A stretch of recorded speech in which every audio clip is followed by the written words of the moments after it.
So we are continuing in this series called Secrets of Love, and it has been a tremendous series. Last week we heard a great message from Devin and Tia about how they navigate conflict, and hopefully that was really helpful for a lot of us.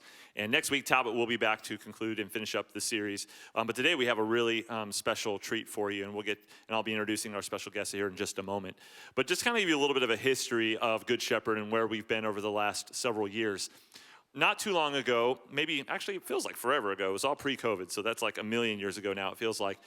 We sat down as a church and decided we need to revisit our values, the things that kind of our heartbeat. What are the things that make us do what we do? Why? Why do we do what we do? And we started to kind of really work through some of those different things, and where we kind of landed was there was several different ways that we needed to express our values a little bit differently. And there's two I wanted to share with you this morning, and one was that we are passionate about healthy families. Passionate about healthy families. And if you've been here over the last several years, you've seen that we've really had a huge emphasis on something called the beautiful marriage movement. It's a vision that we've had to really just see that Charlotte and the area around us transform, to see marriages transform, to see not just the divorce rate go down and decrease, but to see marriages truly flourish and be strong and strengthened. And so we've done a lot of things as a church to help live into that value. And another one of our values is that spiritual growth happens intentionally. I think sometimes it's very easy to think, well, I come to church, I show up, I give, I serve, I do all of these things, and so I'm just spiritually mature now. And we believe that those are all good things to do, but at the core of it, spiritual growth also requires a level of intentionality. God is intentional in everything that he does. And so he gives us the opportunity to be intentional as well. And so we wanted to make sure that we provided different steps and different things that you all could be using to help strengthen your relationships, particularly around marriage. And all of that being said is that we believe that all of the foundation of a lot of those things is about learning how to have healthy relationships. And we believe that Jesus gives us the framework of what a healthy relationship looks like. And I wanted to read to you all, share with you all from Philippians, which is Paul's letter to the church in Philippi. And he says this in chapter 2, starting in verse 1. Therefore, if you have any encouragement from being united with Christ, if any comfort from his love, if any common sharing in the Spirit, if any tenderness and compassion, then make my joy complete by being like-minded, having the same love, being one in spirit and one mind. Do nothing out of selfish ambition or vain conceit, rather in humility value others above yourselves. Not looking to your own interests, but each of you to the interests of others. And then I love this. In your relationships with one another, have the same mindset as Christ Jesus.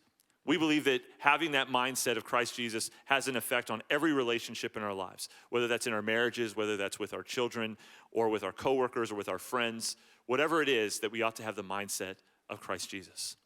Well, yesterday here at the church, we had an incredible time here. We had a marriage masterclass, and there were about 150 couples that were filled up in this room, and they were learning some incredibly powerful tools to help strengthen their marriage. And to lead us through that discussion, we had some incredible guests that I would love to introduce to you now, and they're going to come up and tell you all about their ministry. Would you join me in welcoming Tony and Alisa DiLorenzo to the platform?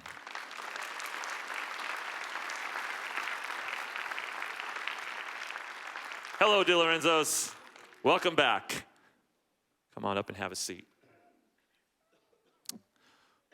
Well, welcome again. So good to have you all here with us. And we would love to just get to know you, to know a little bit about your ministry and the kind of work that you're doing around marriages. And in particularly, more not to start off with to just tell us what you're doing now. We'd love to kind of know, like, how did you get to be to the place where you're at? Because something that you guys need to know is that if you were to look for marriage podcasts, these are the ones. These are them. You know, these are the ones that have been doing this, and they have the largest, biggest, coolest, best podcast for marriage in the country, like hands down. It's incredible. And so how did you get to that place, and where did marriage ministry start for you all? We never intended to be in marriage ministry. In fact, if you had asked us 15, 20 years ago, we'd been like, nah, because we were really dysfunctional. About 15, 16 years ago, we found ourselves in a world of hurt. Our kids were 2 and 5, and we were contemplating divorce for the second time. And it was out of being married to a big visionary, guy with big ideas, that God completely transformed our marriage and then led us into a place where he said, this isn't just for you. You need to actually start telling other people and sharing with other people and equipping other people with tools and strategies to make their marriage extraordinary as well. Awesome. And so there was kind of that moment where maybe the marriage was having some major issues, but there was kind of an event that you were that kind of sparked your interest and kind of maybe even got this thing kind of moving a little bit more. What was that like, Tony? Yeah, so we were married 11 years, and to say the least, Alisa and I had been living like roommates for most of those years. And so we were watching a evening news segment for some friends. Their kids were on it. But the next segment that came up is what transformed where we are today. We are about to lead a small group study on the Song of Solomon with a handful of couples at our church, because I believe that we needed to be talking about sexual intimacy in the church. And this next segment that came up was intriguing because it was two couples, and each of them had taken on sex challenges. And I'm sitting there going, this is interesting. We're about to lead a small group study on the Song of Solomon, and our marriage, like I said, wasn't in a good place. Really, at that point in time in our marriage, we had three options. One, get a divorce. Two, wait till our youngest turns 18. And by the way, our youngest turned 18 in November of this past year. So we would have been looking at divorce. Or three, get radical. And so I looked at Alisa at this point in time and I said, what do you think about doing a 60-day sex challenge? And truth be told, I said no immediately. I'm not even sure Tony finished the statement or the question. But And it wasn't just that she said no. She went into the bathroom, and I'm thinking, all right, well, maybe tonight. And she comes out with this green face mask. Not tonight. And I'm like, well, okay. But God has a funny way of meeting you in those places of brokenness. And the very next day, I was standing in our garage with a basket full of laundry, and I heard the voice of God say, are you not even willing to try? He's not asking you for anything crazy. He's asking you to make him a priority for 2 months. Are you not willing to try? And at first I told God he was wrong, which is why he kept talking to me and being like, I don't think I'm wrong. But that was the beginning of a crazy adventure that is where we are today. But a lot of people hear that story and they think it's all about the sexual intimacy. But really it was about what we discovered about marriage, about connecting with one another, about what it meant to put our marriage first for the first time in our lives. So how did that go from a 60-day challenge to a conversation with you and the Lord to working through in a life group to where it is today? Kind of what's been that process of kind of what we see now through One Extraordinary Marriage? Yeah, and so through that process, our family pastors found out about what we had done through our small group, and the next year they asked us to the marriage getaway and to speak at that. And so we got up, first time ever speaking, didn't really intend to. It was just sort of like, hey, this is what we did. And what came out of that was beyond what Alisa and I had expected. We were going right into date night, but the next day we heard from many couples as well as the pastors from them saying, Tony and Alisa, what's next? What are you gonna do next? And honestly to myself, I'm like, I'm running a business. I got at that point, a 6 and a 3-year-old. Alisa and I are good. I don't know what's next, we're good. But the nudging kept happening, Chris. And that's when we finally said, all right, it's time to do something. And I don't know how many of you have heard of podcasting 14 years ago. Not many. That laughter says it all. So, but we heard about podcasting, and so we got behind our microphone in January 2010 and have been podcasting for the last 14 years, over 790 episodes, sharing the journey of our marriage and those in the one family, which is what we call our community now. That's incredible. 790. That's a lot of episodes. That's a whole lot. But the content is incredible, and it covers just I don't know, the gamut of everything you can think of as it relates to relationships, which probably is a really testament to the fact that you guys have fresh content all the time because you have a real marriage. And so there's always new things that come up when you're married, especially as you've seen your kids grow and everything else. So you shared yesterday, like, you have a book that you've written called The 6 Pillars of Intimacy, and yesterday at the seminar, and we're trying to catch you all up. If you missed yesterday, it's okay, but we want to let you know it's not the last time we're going to do this sort of thing. But we're trying to catch you up on 2 hours worth of content pretty quick, and because we just want, it's really important and valuable, and we just thought that it could be something that can apply, parts of it could be applied to every different type of relationship. And so when you wrote this book, this idea of the 6 pillars, I'd love it if you could first just kind of tell us what the 6 pillars are, and then just kind of help us unpack the idea, the metaphor of a pillar. Absolutely. The 6 pillars are emotional intimacy, physical intimacy, financial intimacy, spiritual intimacy, recreational intimacy, and sexual intimacy. And the idea behind the pillars, when I was crafting this book, researching it, really thinking, like, how are we going to describe this? I got this image of pillars. And if you've seen pillars, or you can call them columns, but 6 columns of intimacy doesn't sound good, so 6 pillars. But columns are really beautiful. They bring beauty to a structure. Pillars also are in this place where they can, hold a lot of strength, but they also bring strength. And so when you're in this place of understanding the pillars, it's looking at your marriage and going, how do we beautify our relationships? How do we bring strength to our relationships? And how do we set ourselves up to hold the weight of what the relationships are? That's great. So when she said this is what we're going to be talking about, it's going to be all based on pillars, you immediately thought, Greek and, looking powerful, and you were going to Roman. I'm Italian, so we'll go perfect. with Roman Even pillars. Even better. Gotcha. And so as we kind of talked through this whole idea, the notion of pillars, it is a really strong metaphor. And I think that it's something that as we kind of look at each one of those and how important each one is to be worked on separately, you take us through a little bit of at least through the first one, that emotional intimacy. How would you first, let's back up for a second. It's 6 pillars of intimacy. What's intimacy? Yeah. So let's start with intimacy. When you hear the word intimacy, what comes to mind? You can say it. You're whispering it. Yeah, we hear in marriage, what do you think of when you think of intimacy? It's okay. Society has stolen that word. And truly. There it is. Someone keeps whispering it. Yeah. Sex. Sex. There we go. Awesome. We can do it. It's Sunday morning. Yeah. But intimacy, truly the definition to intimacy is closeness and connection. And so Alisa and I wanted to take that word and bring it so couples could understand that what we really and truly desire with one another and with our Heavenly Father is closeness and connection. Absolutely. And I love that because I do feel that is a misnomer that we see in the church a lot, that we do talk about intimacy even in Reengage, is this misapplication of that. And I think it's important that all of you kind of work around what does it really mean to have intimacy? Because then we go, oh, well, that's just for married people. No, intimacy is it's a universal idea, that closeness and connection. And you can have intimacy, he mentioned, with your Heavenly Father. When I hear that definition, I'm like, well, that's what I want with God. I want to be able to have that closeness and connection to my Heavenly Father. I want to have that with my spouse. I want to have that with my kids. And I want to be able to have that with the relationships that are around me. So throughout the series, we've been talking about emotional health that related to intimacy. Could you help us maybe unpack what emotional intimacy is? Yeah, emotional intimacy is that closeness and connection that comes from sharing your thoughts, your feelings, and your desires.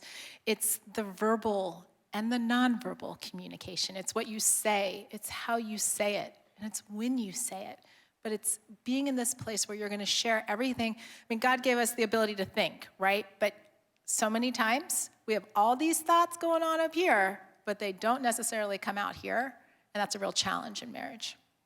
Yeah, when we look at our emotional intimacy, like Alisa said, sometimes it's the tone and the timing of those words, but all of us know the crossed arms, the look away. Somebody says something to you and you just sort of show them your back. That speaks volumes. And I think we've all been there. What would be some practical ways that we can develop emotional intimacy? Well, I want to say first, and I'm glad you said practical ways to develop it, because emotional intimacy is a skill. Any of the intimacies. This is about skill development. It's not like somebody's born with it and you either have it or you don't. It's stepping into this place to say, where am I lacking? Right? What can I develop when it comes to understanding what my feelings are? Right? We talk a lot of times about using a tool like an emotion wheel. Very practical. Amazon sells them. You can have it here tomorrow. But learning what you are actually feeling We live in a society that just gives us like 5. Like, I'm either happy, I'm angry, I'm sad, I'm scared. But there's so much more depth to it. It's also getting curious about who you are and who your spouse is. I don't know if you remember when you were dating. Does anybody remember when they were dating their spouse? Anyone? Okay. A couple. A couple of you. Good. You asked a lot of questions. You wanted to know who they were. Get curious again. They're not the same person they were when you married them. I promise you. Simply being married to you for a little while, they're different. They're different. Find out who they are now. Yeah, and as Alisa said, it's skill development. What you see here today, we've been married 27 years now. And thank you for those couple of claps. I appreciate it. It's amazing. I know. We're gonna go the long haul now.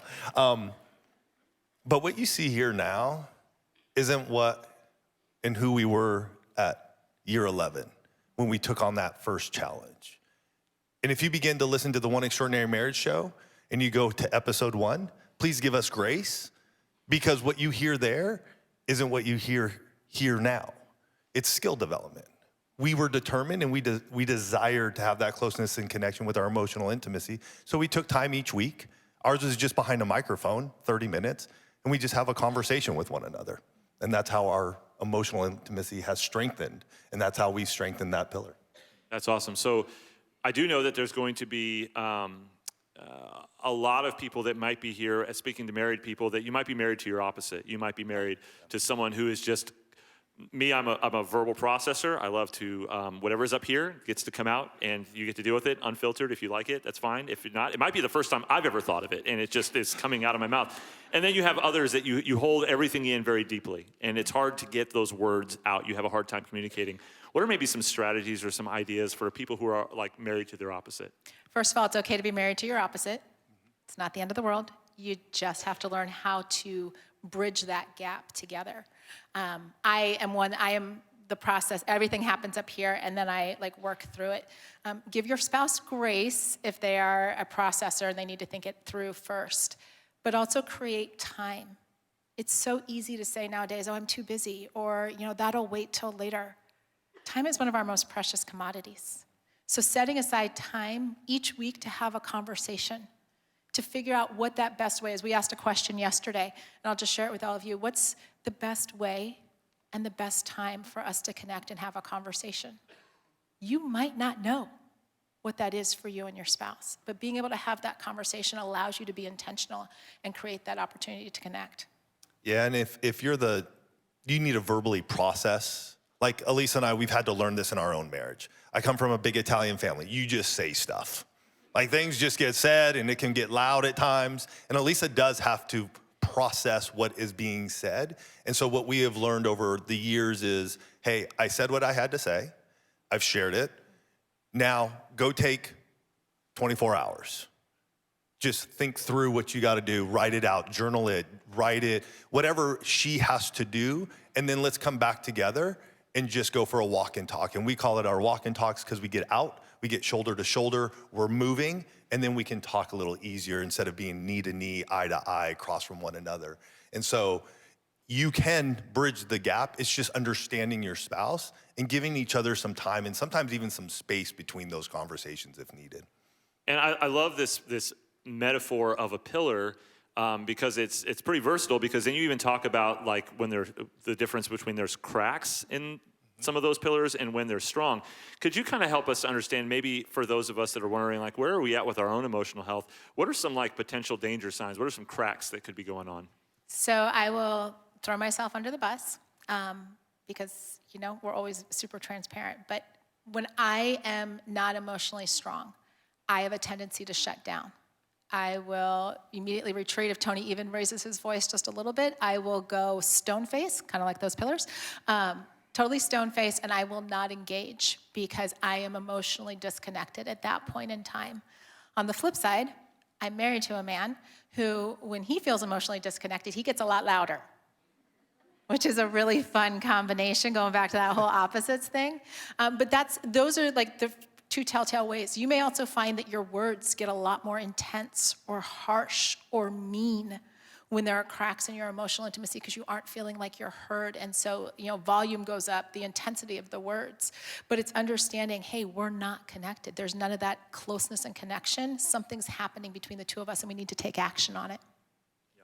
And what about some places that you kind of know when that pillar is strong? What are some signs that it's going well? I would say some of the signs when we are strong, and you will see it as well, there's a loving tone to when you're speaking to one another. There's the glances, the looks. It goes even into a little bit of that physical intimacy, that non-sexual touch, but you're able to hold each other's hands, you're hugging one another. And there's just an ability to free flow those conversations without any hindrance. Walls don't come up, you don't get defensive. And you're able to just flow with the conversation, knowing that you have each other's backs.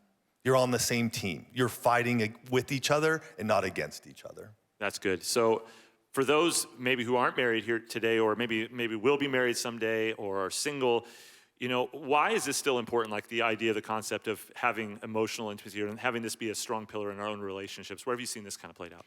I just want to say something real quick, and then I want you to jump in. Alisa and I, at our home church, a few years ago, we decided to lead what we call a connect group for young adults. And so we've actually taken our young adults, 19 to 29-year-olds, through the 6 pillars of intimacy and help them to understand, like, they can use all of these pillars with where they are just in relationship with others, be it dating or engaged. And then once they get married, we kick them out into another group, so. We like to say they're promoted to a married life group. But the reality is, and we even frame the fact that sexual intimacy with this, because they're all single or dating, we're like, that's the one you save for when you're married. But our children have grown up with hearing about the 6 pillars of intimacy. So we've been able to, it starts to become this place where it's not just between a husband and a wife, it's who are the people you're talking to or interacting with on a daily basis. You have an opportunity to be able to share your thoughts, feelings, desires, to be able to communicate in a way that draws people in and creates connection with everyone that you talk to. So it's not just like, well, this is just how I treat my husband. It's not, no, this is like I choose connection with people. Yeah, you shared something about even how this was worked out with your kids. Yeah, and I was gonna say, as a parent, I'm so glad Alisa and I took that step so many years ago, taking a willingness step to strengthen this pillar, because we have our 18-year-old daughter, Abigail, and it's interesting, for those of you who have parents, especially teenagers, like, she gets up and she's sort of a little grumpy, and I'm happy in the morning. So I've learned not to Very happy. really engage her in the morning. He's so chipper. I'm like, let's go. Like, the day's ahead, like, let's go. God's given us this day. And she's just sort of like, Dad? I'm like, good morning. And she's out the door. But it's really interesting, over the years, Alisa and I will be in bed and we're ready for bed. And Abby will just jump on in and sit at the edge of the bed, and all of a sudden she'll just tell us what's been going on. And then sometimes if her friends are with her too, her friends will come on in and they'll all just sit on the edge of our bed and just start chatting away. And half an hour, 45 minutes later, it's like, all right, Dad's ready for bed, girls. But we've engaged. They've seen Alisa and I do it, so they feel comfortable coming in. Our son is 21 years old now, big guy, football player. But Alex would come down, and we love football. And so he'll come down, and I'll be on the couch, and he'll just sit down right next to me. He'll just plop down right next to me. And he's 6'2", 230. He's a big kid. And he'll just sit there, and I'll just put my hand on his knee, and he'll just start chatting. And he's not a talker. He's not a talker. And I mean, I usually, like, during the day, I'm like trying to pull things out of this kid. Hey, how are you doing? How's work? How are your buddies? But he'll just sit there, and we'll just start talking football. And he'll just start opening up about things that's going on. And we'll just have these cool little conversations. And so when you engage yourselves and you grow, it can permeate into other areas of your life, your kids, your community, here, even at the church, it can happen. That's awesome. So I think that's going back to the question you asked us around that pillar, I think that's a great way of kind of like figuring out, because sometimes our kids don't know how to articulate how to answer that question. When's the best time to communicate with you? With your spouse, I do think that's a great homework assignment for all of us today, is to talk to your spouse or talk to your kids and ask them, hey, what is the best time for us to communicate and to be able to talk and share? Because I think it's important sometimes, if we don't ask those questions, sometimes we just we can just not really have the answer. And so even though your kids didn't tell you, hey, your daughter's saying the best time to connect with me is if I come into your room at 11:30 at night when you're trying to go to sleep. But that's what my kids do too. And it's always a gift. You know, it's easy to get frustrated about it, but the reason that they do that is because they sense that the ability to be vulnerable and to have that sense of closeness and want to share. So I love it. You know, my son may not get up till 11 a.m., but it's okay. He'll come and talk to me at 11:30, and it's at night. It's fine. It's really fine. It's fine. It's fine. It's fine. So, As he sits here in service. It's fine. Okay. He's here somewhere. He'll get over it. So we talked about the other, the first pillar quite a bit. We don't have a lot of time to go into the other 5. And you mentioned the 5. Could you briefly recap the 5 again and maybe explain, just quickly break down what those are? Okay. Sure. I get to start. So emotional intimacy is the one we've been talking about. Pillar number 2 is your physical intimacy, and this is your non-sexual touch. I see a lot of it happening around here with arms around one another, with hands being held. It's those touches that just say, hey, I see you, and you're important to me, right? I'm just gonna reach out and touch someone. And next is financial intimacy, and I know a lot of you hear those 2 words together and you're going like, what? But again, intimacy is closeness and connection. And so how are we close in connection with maybe our budget? A cash flow plan. For some of you, maybe around like life insurance, if you're looking at that time of life. It may be your wills, your trusts. That's what your financial intimacy. Anything that has to do with your money. Pillar number 4 is your spiritual intimacy. That's something we've often heard in church, but so often in church it refers to our relationship with God. Spiritual intimacy is also a very strong component of a marriage. How do the 2 of us build our faith together? How do we share what's going on with us spiritually, and how do we grow, kind of like that one slide, you know, talking about spiritual growth intentionally. How do we do that as a couple, going all the way back to Genesis 2? Yeah. And next is recreational intimacy, and that is the activity and fun we have together. So think about this pillar as dates, fun ways that we get to go out and enjoy one another, whatever it may be, from activities outdoors to playing cards or other things, to just have fun. As a married couple, we should be having more fun than single folks. So this is this pillar, so go have fun. And the 6th pillar is sexual intimacy. And this is the one everybody thinks we should, I should have started with when I wrote the book, but really it's understanding that all of those 5 that come before really do develop and grow strong sexual intimacy. And it's looking at, more than just intercourse. What does that look like in terms of romance and initiating? How do we connect that way? Yeah, and I think what I love about that is like you have these very 6 strong pillars, and they have to work together. Yes. Right? It's one of those things to say that if you look at your marriage and you go, I've got one that's really strong and 5 that are just like, it's a great tool to be able to kind of help diagnose, like, how are we doing? So that you don't get to the place where all of a sudden, how did we get to here, to this place where everything just kind of fell down? And I was really appreciative yesterday as I was listening, and you guys got to that first question about what's the best time to connect. Well, Lauren was sitting with me in the back, and her and I were talking and sharing that, that sometimes texts aren't the best way they're a good way to catch up during the day, but they're not really a good way to really be able to share thoughts and feelings. And maybe in a phone call during the day, it's not really great because neither one of us are in the right place. So where do we need to be? And what we have found is that we go on these great walks together, and that's a great time for us to connect. But here's kind of what's really interesting about it. That's that 5th pillar they were talking about, recreational intimacy. Sometime last year I turned 45 and middle age kind of kicked in, and I finally decided, well, I'm very middle-aged now, and I have to officially, I guess, and I have to start acting like a middle-aged person and somewhat caring about what I eat, even though I'm not going to change what I eat, but I'm going to somehow be careful about it. So, because I love French fries. You mentioned French fries. I love them. They're just great. They're beautiful. It's beautiful. They're a gift from God. And so I said, I'm going to start getting in shape. I want to go on walks. I'm not a gym guy. I'm just getting on a treadmill or a bicycle and going nowhere is just not my thing. If that's your thing, great. Not my thing. I like to feel the wind against my face and to be able to kind of feel like I'm moving towards something and have that reward of getting back to my house.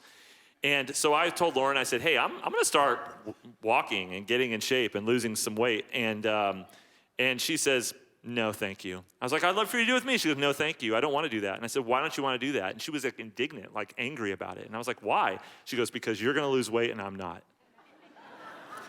And I mean, it is funny, but it's true. You know, it's like women like lose weight differently than guys, especially when they are north of 40. It's just your body's changed. And so it can be a very disappointing time, and that frustration was there. And so she kind of went into it, you know, I'm going to do it, but I'm not going to lose weight. I'm going to be angry. And so we started going on these walks pretty routinely, walking about for an hour, about 4 miles or so around our neighborhood. And we've gotten to know a lot of our neighborhood really, really well, walking around. And what it turned into was this incredible time of just connecting and talking. And so we started having the best conversations that we probably have ever had in years. And we started going through this process of going, well, I'm just going to get in shape and start recreating. But now we look forward as like to a place of, hey, I really want to connect with you. You know, so even though they're different and they're distinct pillars, they still strengthen one another. And so for us, they've been incredibly important. Now, here's the funny part. Well, first of all, let me say that my kids said me trying to get in shape at 45, I went and bought myself an Apple Watch, and they said that's my midlife crisis. And I was like, I'll take it. There are more expensive midlife crises to have, but mine apparently is technology. But here's the funny part. She's lost more weight than I have. So it's kind of funny how it goes. So now I complain, and I'm like, yeah, exactly. It's not fair. It's the French fries.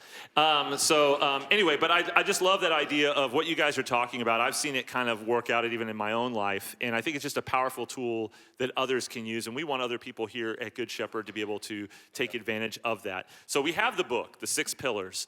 In addition to the book, you know, that you have your podcast. Where do they need to go in order to find this information? What would be the first place to go?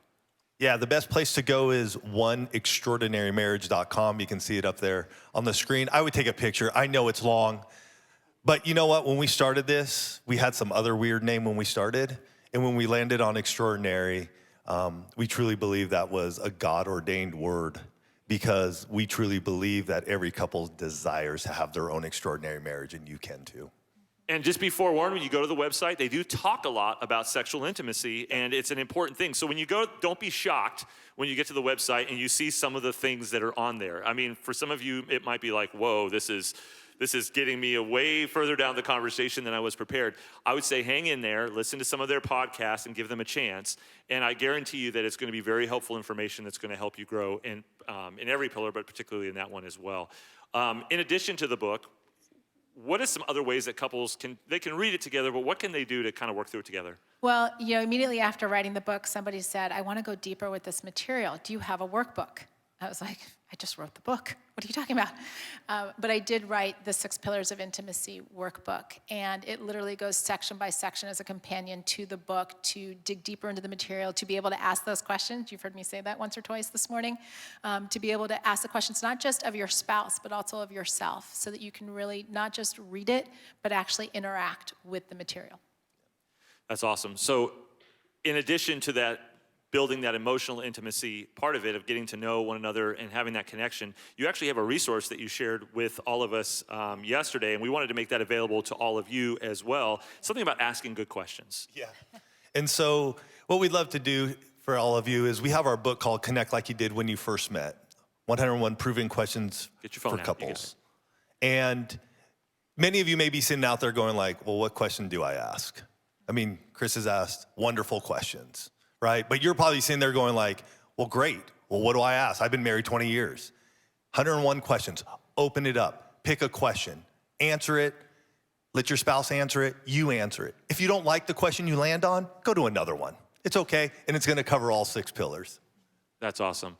Well, Tony and Alisa, you guys are amazing, fantastic. We're so grateful that you have joined with us. We're so grateful for your ministry. We're proud of both of you, and thank you for being such a great example. So thank you for having us. Yeah, absolutely. Thank you, Good Shepherd Church, for joining us today. Absolutely.